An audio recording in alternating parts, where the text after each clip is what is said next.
Hey everybody, today we're going to be covering the 38-200 cartridge and one of the guns that shoots it, the Webley Mk IV. This is a very interesting cartridge with a very interesting history, and so I wanted to do a little bit of testing and then talk about the results and then give all that history in one video. Now before we get too deep into it, I know that some people are not going to want to hear every single in and out of this, and so because of that, we're going to save a lot of that detail, a lot of the history for the second half of the video. This first half is going to be just a quick rundown, maybe a refresher for you, and then we're going to be doing some testing, which is frankly what most people are going to be here for. So, our quick rundown on the history. The criminally short version of it is that right around 1900, the British were using the Webley Mk VI. Big revolver, shot a big round, the 455 Webley, that was known as the Man-Stopper.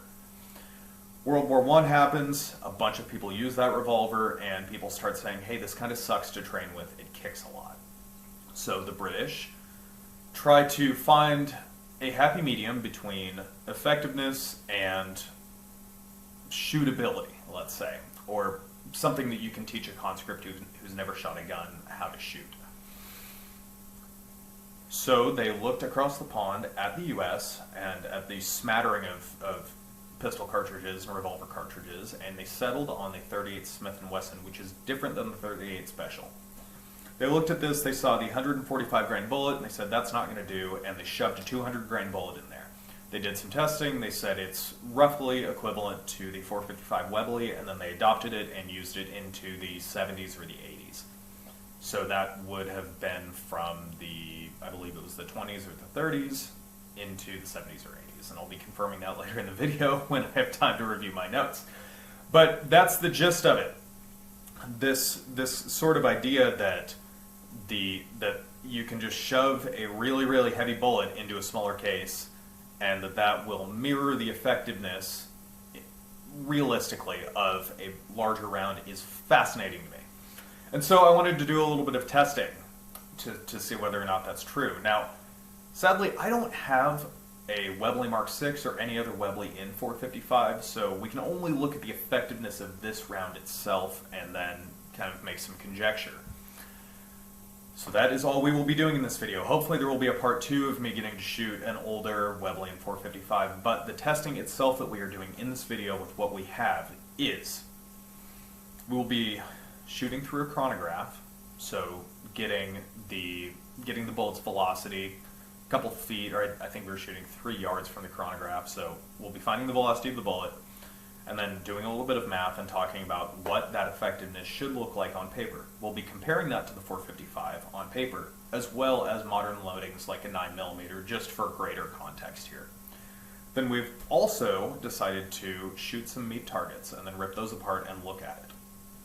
Now, this is a very good point to say. All credit goes to Paul Harrell for this. This is totally stuff that he came up with. I'm not claiming that this is my idea or not.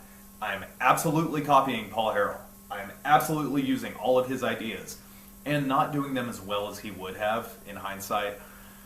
But this credit goes to Paul Harrell. I want to be very clear about that. I don't want to be the new Paul Harrell. I'm not trying to pretend that I came up with this at all. So now that that's out of the way, we can actually look at the testing and then later on get into the history a little bit. So we're going to go ahead and go out to the range where it was, I think, 10 degrees in my infinite wisdom, and go ahead and shoot through a chronograph and then interpret the results.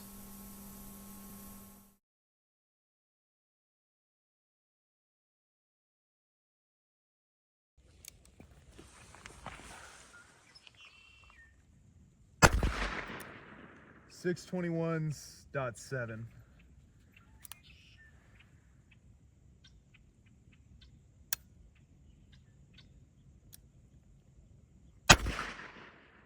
666.2. 693.8.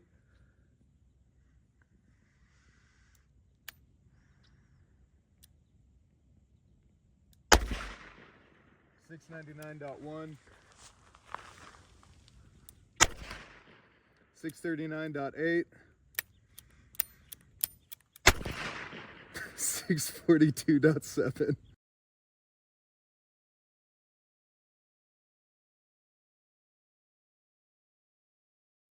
Now that we're back from the very chilly range, we can take a look at this, and I'll be enlarging this after this video clip. This just shows really the data that we took and then a couple of interpretations of it, or a couple of different ways of presenting it. So we have the bullet weight, which is 200 grains. We have the velocity, or how fast the bullet was going.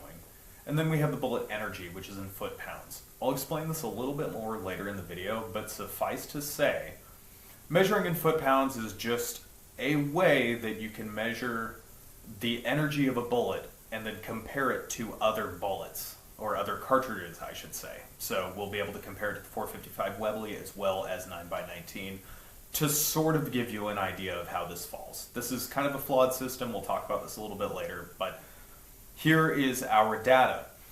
Now, what we can see is that these bullets, or these cartridges, pardon me, specifically were kind of all over the place. It was like an 80 foot per second spread, which is kind of a big deal when you're between like 600 and 700. But I went ahead and took an average, and we can just take a look at this. So now I'm going to go ahead and end this clip and blow this up a little bit, just so you can see what I'm actually talking about.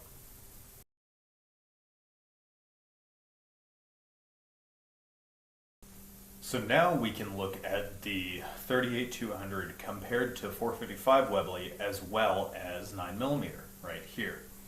Now I went ahead and put down two different types of 9mm. I took 115 grain, which I think is just kind of what would be considered like your old school 9mm, versus 124 grain, which is the NATO standard, and that's a modern loading.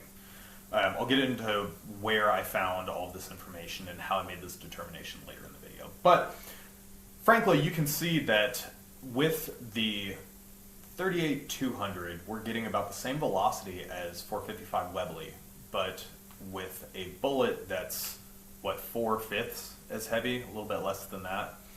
And what that turns into is well, the 455 Webley is 43%, roughly, more effective, or it produces more energy on target, or more energy in foot-pounds, than the 38-200.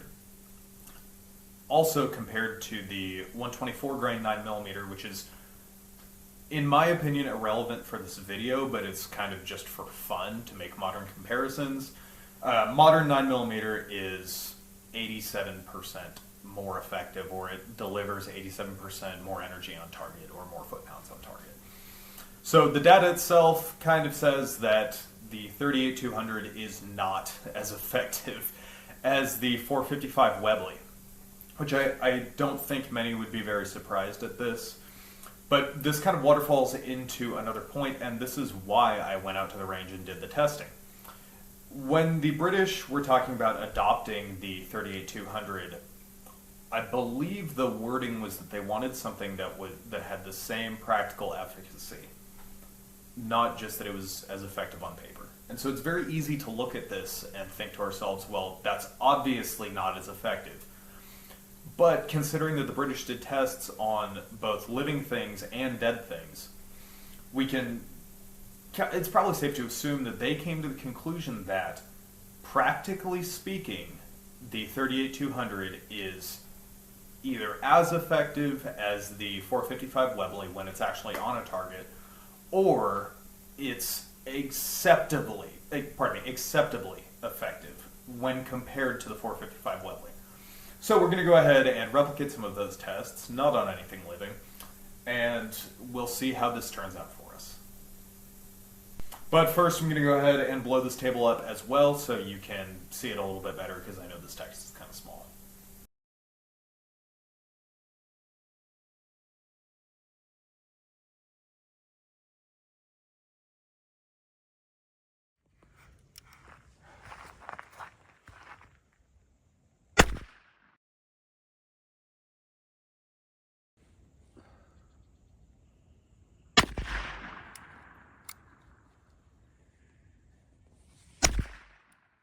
Right off the bat, we've got 3 holes in our fleece.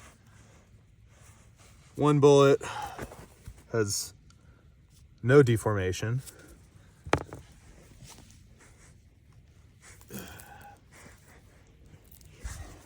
Two, no deformation. And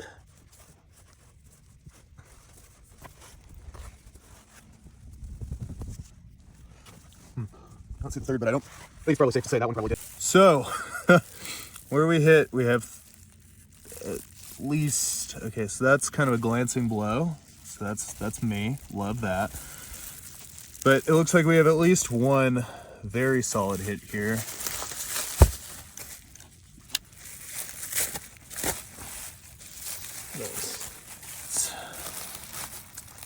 This went through the ribs.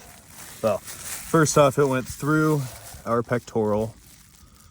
I think we had 2, maybe 3 hits on the pectoral. Went through the ribs. Can't tell if it hit a rib or hit any ribs. I know that this one that did go through, that, yeah, it shattered ribs. You can see the broken rib right in there.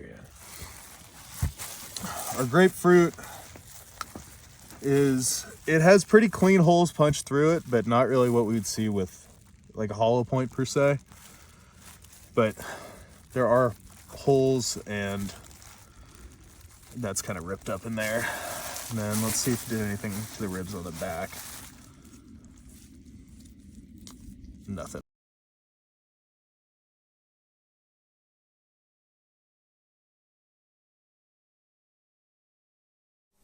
So now that we've actually shot things with the 38-200, we can look at the results and determine the effectiveness, and then compare that to the 455. So purely looking at the results themselves, where that one good shot out of 3 hit the pork steak pectoral and made a pretty clean hole through, then it hit the ribs. It hit one of the ribs. I'm assuming it hit the upper half of the rib, but it shattered the whole thing. And looking at the bullet, about half of the bullet was sort of dented, like it hit a rib. But besides that, it wasn't mushroomed out or anything like that, kind of as expected. It's not a hollow point. It then went through the grapefruit, all the way through. The wound channel was probably about the size of my thumb, which is maybe twice as big as a 38, I would think. So larger wound channel than I maybe expected. And then by the time it hit the ribs on the back, it either didn't hit the ribs or it just hit the fat or some of the flesh on the side, so that's kind of inconclusive. And then it was stopped relatively early in the fleece bullet stop. I think it would have been somewhere between 5 and 10 layers in. So that is how the 38-200 did. Now I'm going to go ahead and cut this, and then we'll talk about that compared to the 455. So now that we've seen how 38-200 performs on actual flesh, we can start to compare and contrast with how we think 455 would work. And from there we can kind of gain insight into what I would think the British were thinking at the end of their trials. So with 38-200, what do we get? Well, we get a round that has pretty good penetration. It broke through ribs pretty well. It created a pretty solid wound channel, a not negligible wound channel at least. And in this one case, it went all the way through. Maybe it would have broken ribs on the back, maybe it wouldn't have. But regardless, it did a fair amount of damage once it got inside. Now let's compare it to the 455 Webley. And when these trials were being undertaken, they being the British, were using the 455 Mark II, which is a 265 grain, unjacketed, round-nosed bullet. So very similar to the 38-200 that we just shot. Now, going back and looking at what we saw on paper, I would imagine that we would probably get pretty similar results. Punching through the pectoral, breaking any ribs it runs into, creating a wound channel that's 1 to 2 times the size of the bullet, because again, we're not working with hollow points or anything like that, and then possibly breaking the ribs on the back. So, we know that the 455 works. We speculate that the 38-200 probably works pretty well. But we need to factor in the thought that precipitated this entire conversation and all of the testing that we've done so far, which was that according to some people, the 455 sucked to shoot and it sucked to train with. They wanted something that was easier to shoot and easier to train people with. So with that in mind, does the 38-200 meet those criteria? And I think so. The 38-200 probably does not perform as well as the 455. However, I think when compared to other contemporary smaller rounds like a 32 ACP or 25 ACP, it definitely performs well. Now, compared to maybe the 45 ACP, or we've even seen the 9mm, it doesn't perform as well, but I'd say well enough. I wouldn't be worried if it was the 20s or 30s and someone handed me a Webley Mk IV and said, hey, go forth with this. And so I think that is probably the conclusion that the Brits came to as well, that it's not as effective as a 455, but it's good enough, and ultimately it satisfies their main requirement, which is it easy enough to shoot? So with that being said, I think we can wrap this up. I appreciate you sticking around. I appreciate you watching all this. Sadly, the editing software I'm using is not letting me post the final rambling rant, so that is going to have to be its own video. But thank you for making it this far, and I hope this was of use, and I hope you've learned something.